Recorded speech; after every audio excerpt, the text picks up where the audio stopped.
So just about dead ahead there, you might be able to just see, I think, a tractor and a trailer crossing on a little B road, the one that goes down to Dents and Dentdale. We're going straight across that and up the fell, dead ahead, probably just about 1-2 o'clock now. It's a steep old pull up there, but it's absolutely wonderful when you get up onto the top, and that's the kind of area I'm looking at for a place to stay tonight. It's probably not too far off, well, 5:45, and I think the sun sets at about 8:30 up here, so I've got time, but by the same token I can't hang about too much, if nothing else because I'm getting a bit hungry and I want to get some dinner on. Wow, this is rough. Just superb though to be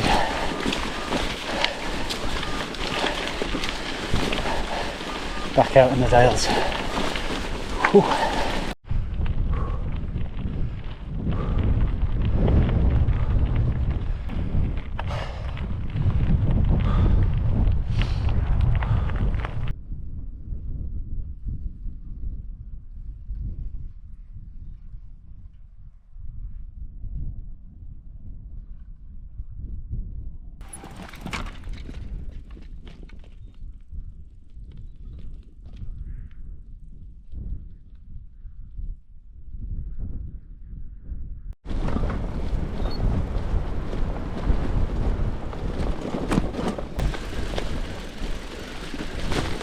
Oh, we've got some brighter skies out to the west. Oh wow, it's beautiful.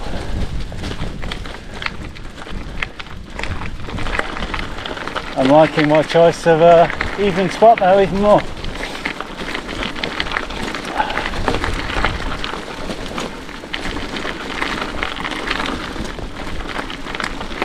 We're not rushing tonight, I'm not bombing, and I'm probably doing, well, I'm probably going slower than I would run down here, to be honest. So we've got some faster descents tomorrow, and bought the lid for those just to be on the safe side, but we're just pottering this evening, taking it all in, and yeah, just enjoying this amazing solitude up in the Dales.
Right, I think I might have found my spot. I'm quite liking this. Just here, beautiful view down to Dentdale. I've got Ingleborough and Whernside on my porch. The bridleway is just here, but I think it's the other side of that wall, and I think it's quite high here. So I'm actually out of sight completely if you're coming down. I've had to tramp quite high up this ridge to make sure I'm not in a line of sight that way. I'm just going to have a wander down and make sure that I won't be seen by anybody coming past. Okay, it's not quite right because you can, if you walk past this section, you can look up here and see the top of the handlebar when it's resting. So I'm going to go back a little bit here because you've got a bit more of a rise and the line drops down, so I don't think I'll be quite as visible over there. Worth spending a bit of time and getting it right, I think, just to make sure that you're not you're not going to be an eyesore to anyone, or you're not going to be disturbed. So what time is it? 7:05. We're okay for time. Okay, really liking this. No wall in sight. It's not too far over that just that lip of the hill here, but completely out of sight, and there's no sheep around. Just a case of finding a bit of flat ground now to stick the tent up.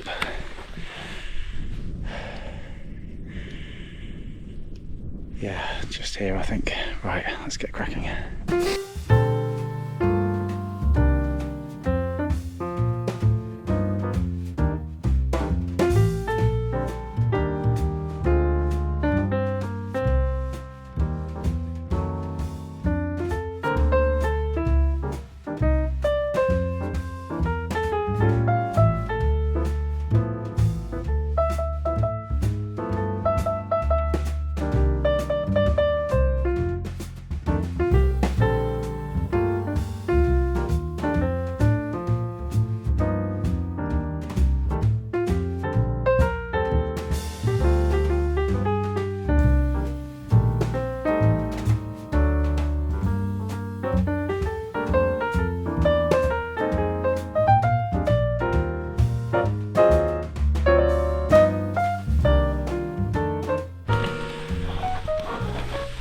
Okay, got the tent up and the mat is inflated, a few bits and pieces, so we're starting to bring a little bit of order to the chaos.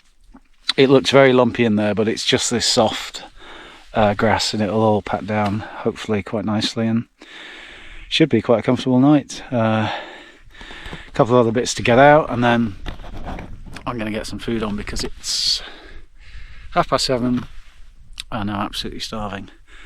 About an hour of daylight left. Sunset's I think 8:33 or something, and there's some fantastic light out there in the west over kind of Barbandale, and then right on the horizon the Lake District. That'll be really tiny, but it's quite a display, and if that moves a little bit closer, I think we might get a really nice pleasant end to the day. Right, food time.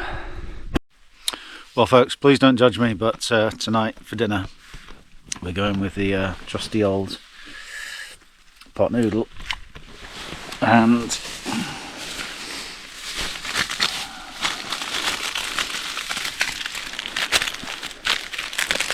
Ginster's Cornish pasty.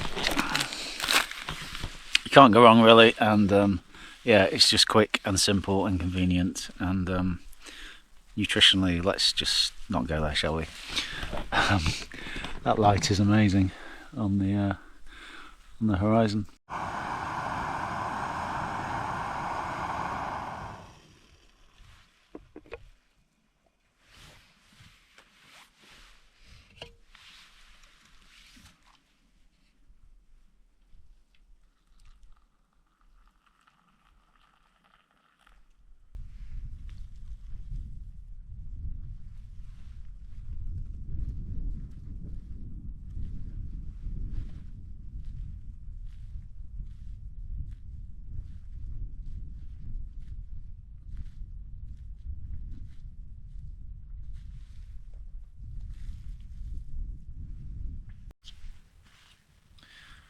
Well, I'll tell you what, this pot noodle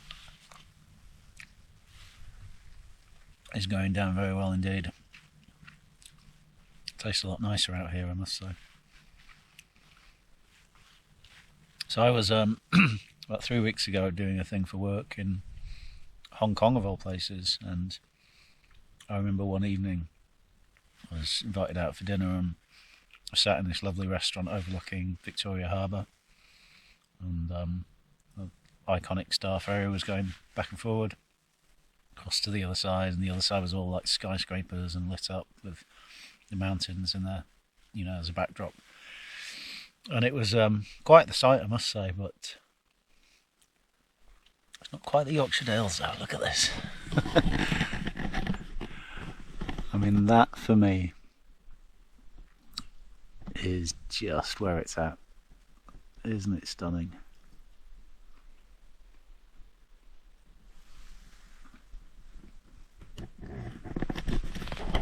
What a place to have a pot noodle.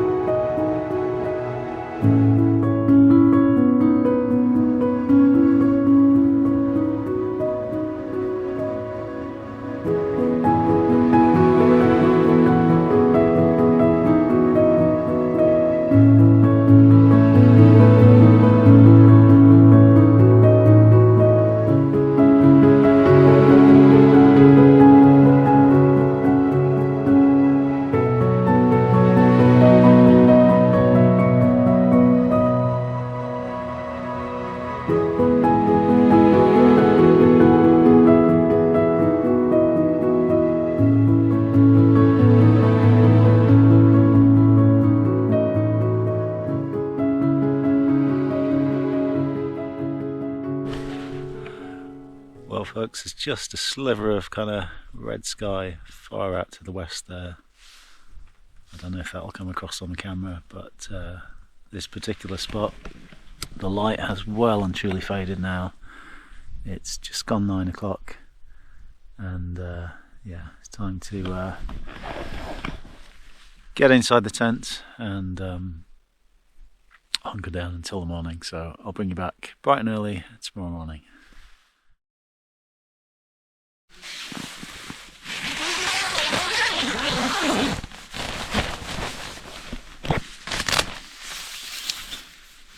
Good morning, good morning. It's just gone 7 o'clock, and I've woken up to a pretty nice day, I think, in the making. It's quite bright again out to the west. Hopefully we'll get a bit of that sunshine. We're inside Ingleborough, looking as stunning as ever. And I think it's time to get some coffee on. Slept pretty well, even though it was quite chilly up here last night. I'm wearing every single item of clothing that I've carried with me, and then I was just about warm enough in my sort of 1/2 season sleeping bag, which is not very warm at all, but it's not too bad for the summer. Anyway, stop blathering, Martin, get some coffee on.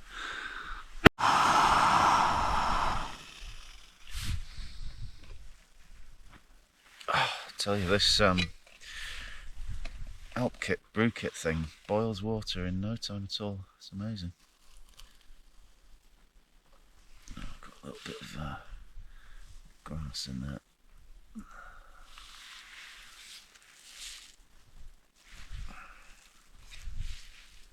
That's better.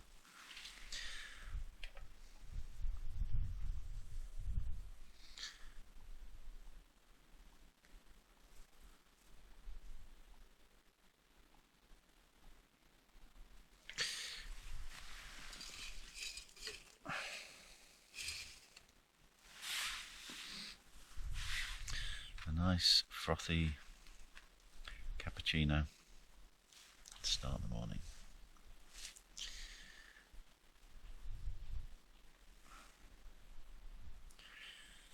Because we can. Cheers, everyone.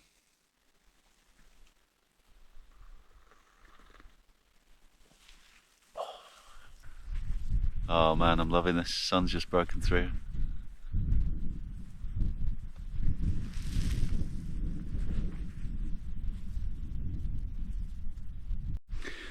For me, panniers win hands down when you're off the bike, but when you're riding off-road, the sort of bike packing bags, you know, clearly have a use. One thing I have found over a few trips is never ever take your bags off the bike if you can help it. So just pack back into the bags when they're on the bike. It's so much easier and it's so much less of a faff, rather than kind of packing them and then having to try and balance your bike and like reattach the bike packing bags. I've made that mistake a couple of times and shall not be making it again. Anyway, packing up time, and then we're going to hit the road. Okay folks, all packed up, and apart from the flattened little bit of grass, you'd never know anyone was here, so leave no trace, and let's go this way.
Well, this is a great little vantage point to show you this morning's ride. We're making our way up here and we're going to head down to the Hawes Ribblehead Road.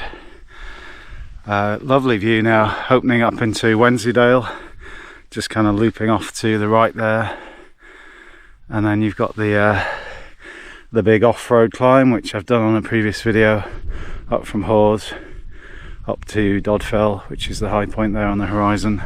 That's where we're heading, but instead of going down to Hawes and up, we're actually just going to cross the road and pick up, you probably can't see this, a little snaking bridleway that skirts up the side of Dodfell right up onto the tops, and from there the views are going to be spectacular down towards Horton and Ribblesdale and Pennygent, and we probably see the whole of the Three Peaks. So that's the plan.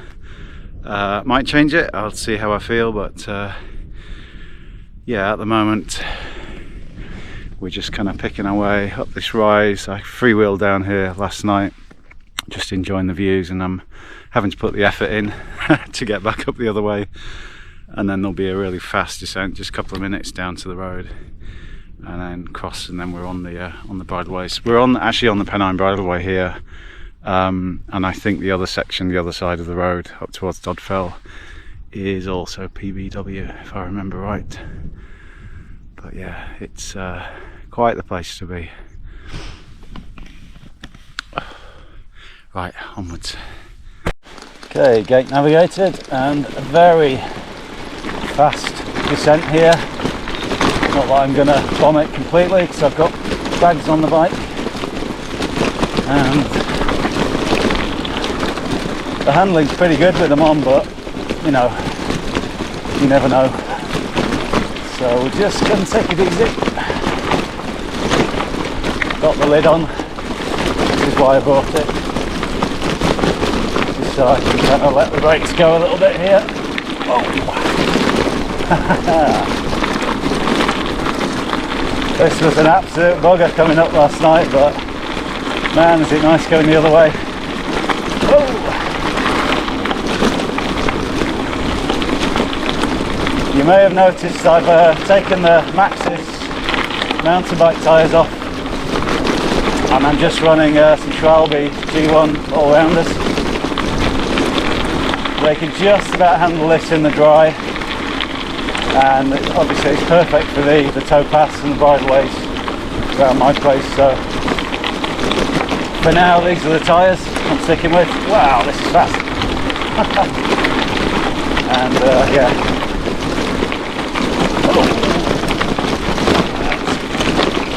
Quite rocky.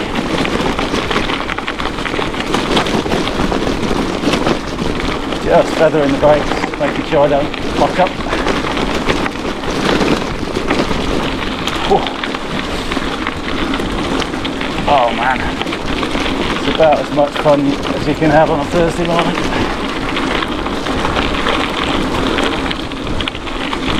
Not that I can really stare, but them views in front, wow. Oh.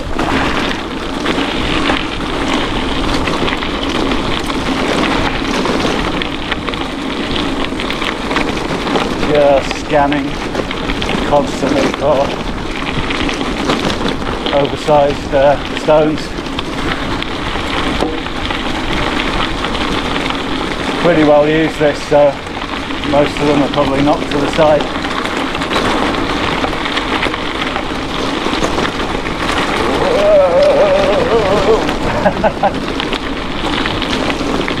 God, talk about difference in time to get down versus going up. Whoa!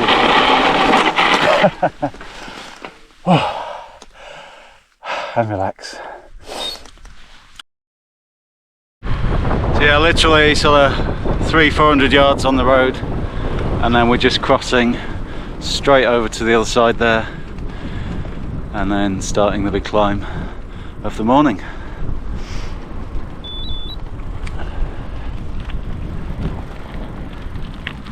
Rush hour's in full swing, as you can see.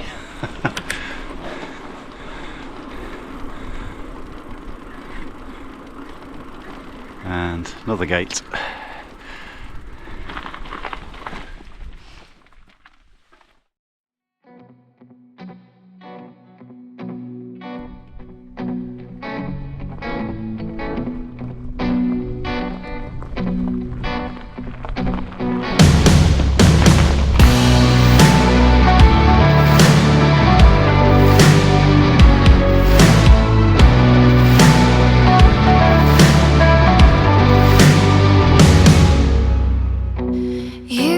Something behind your eyes, the way you're talking, it's a cheap disguise.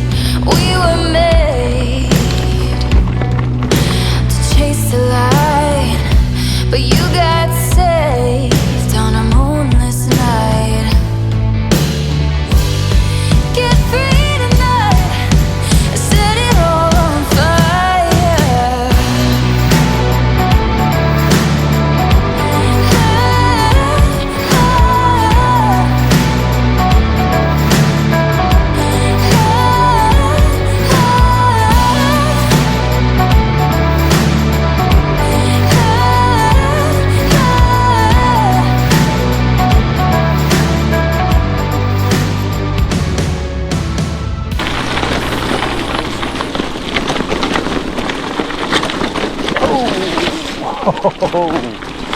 Almost.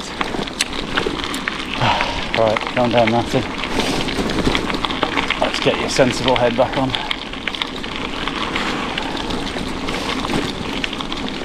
What do you mean you don't have a sensible head?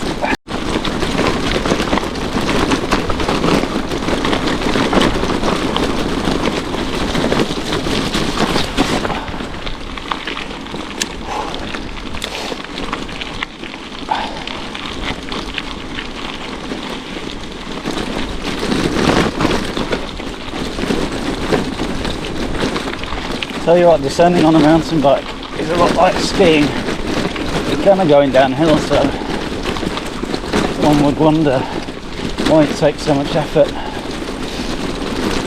But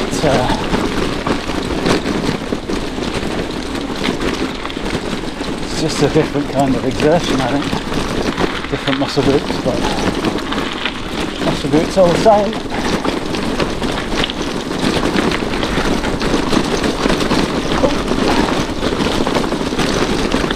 Proper Pennine bridleway surface this, aka crap. Rocky as hell.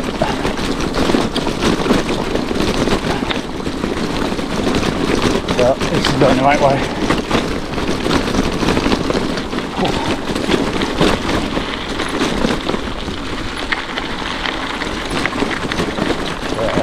do not like scree on these tyres, so get careful here. Take the outside line. Ish.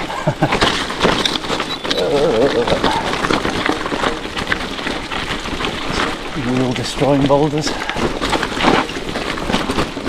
Okay, done.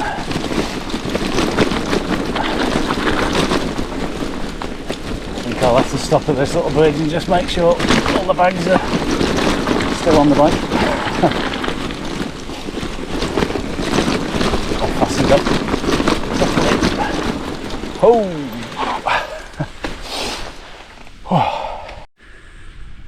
So that's my setup today, and it's done the job really nicely. I've got a new Alp kit front sort of roll bag thing. I'll put the name on the screen. 20 litres. Really wasn't impressed when it arrived and I took it out of the box, but it's actually on the bike proving to be really bomb proof, and it's completely solid as well. It hasn't moved around at all. Very cavernous as well, got loads of stuff in there, and I've got my quite small, by some comparisons, Rhino Walk rear saddlebag. I think it's 18 litres, swings around like a bugger. So I've got this little metal guard thing which bolts onto the underside of the saddle, and it just stops it swaying too much. And again, it does the job really well. I guess it adds a bit of weight to the bike, but I'm not exactly that weight conscious with my bikes anyway.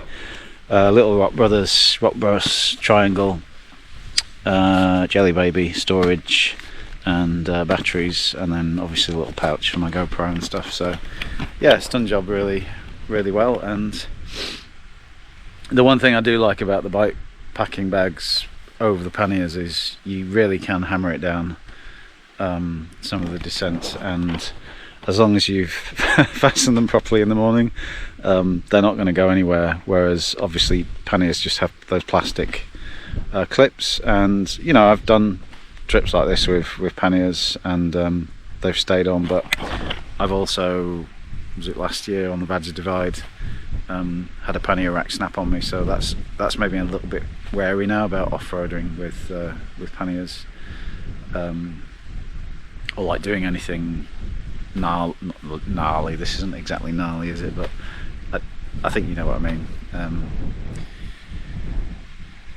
But yeah, so a little drink here, and then we'll crack on. We've got some lovely little undulating tracks and bridleway sections, and then we'll hit a little B road, I think, or C road, heading down into Horton. So onwards.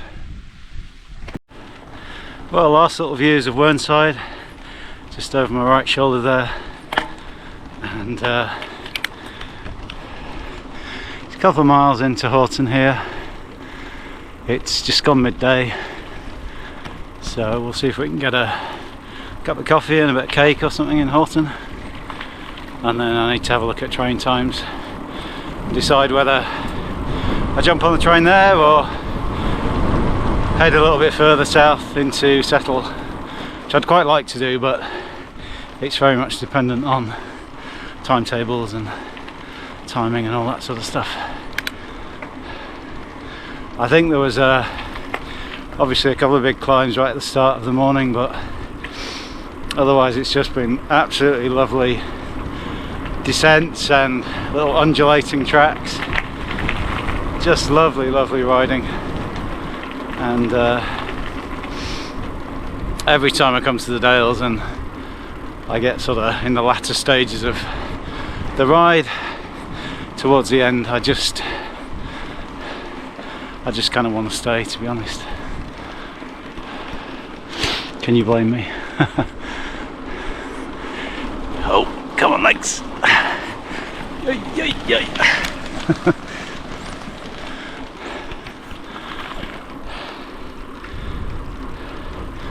Yeah, North Yorkshire, God's own county for sure.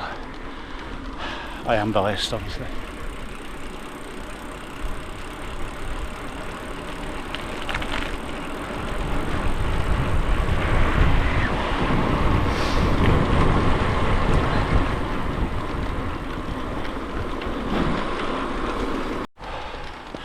Well folks, the timing works pretty well to crack on into Settle, so just following some quiet back roads and a bit of a climb here to be talking to the camera, but what a view of the mighty Pen y Ghent there. You really get a sense of the scale and the grandeur and its situation just looming over Horton.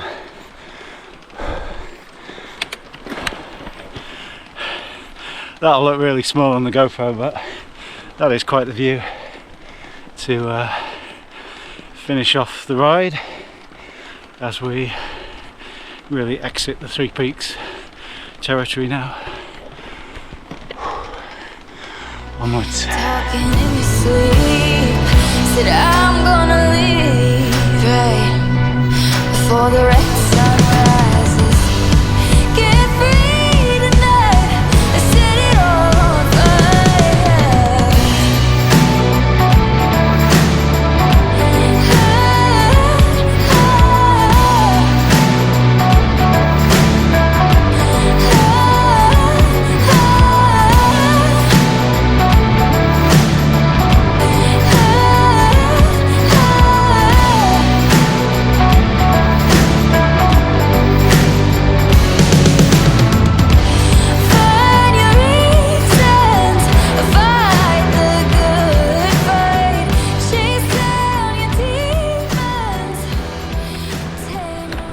Well folks, we made it to Settle in good time, and I've got about 20-25 minutes before first train comes down to Leeds, and then another train up through Calderdale back home. And yeah, it's been an absolutely fantastic little mini adventure, overnighter, and as ever the Dales has just delivered in spades. And if you've never been to this part of the country and you get the opportunity, I just can't recommend it highly enough. But yeah, just wanted to sign off, say thank you so much for following along. If you made it this far in the video, please consider liking and subscribing if you haven't already done so. It'd be great to have your company on future rides and future little adventures like this one. Just remains to say, stay safe out there, take care of yourselves, and happy cycling as always. I'll see you out on the roads or the trails very soon. Bye.